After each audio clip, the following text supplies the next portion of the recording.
Throughout myth and folklore, the symbols of dragons, witches, wands, and giants were never random inventions.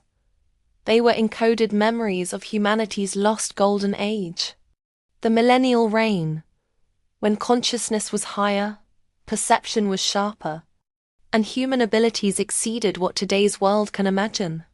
What we call fantasy is really the residue of a world that once existed. Dragons were not literal fire-breathing beasts. They were symbols of cosmic wisdom, the coiled serpent energy within awakened humans.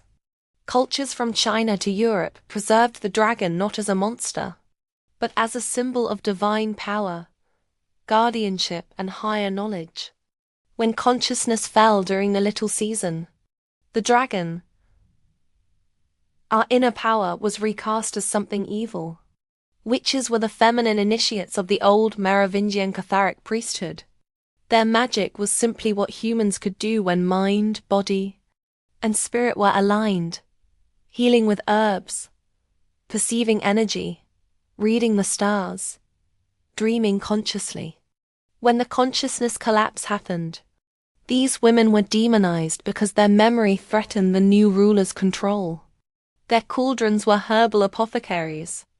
Their spells were prayer, intention, and frequency. Wands symbolized the body as a conduit of divine electricity, the true staff of power. A wand was a reminder that human beings once directed energy consciously, the way saints are depicted with halos and radiant auras. The church later corrupted the symbol to hide the truth. Humans once commanded light. Giants represented the spiritually tall, those whose consciousness towered above others.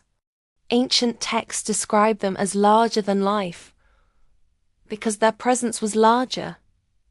Their minds, their insight, their awareness.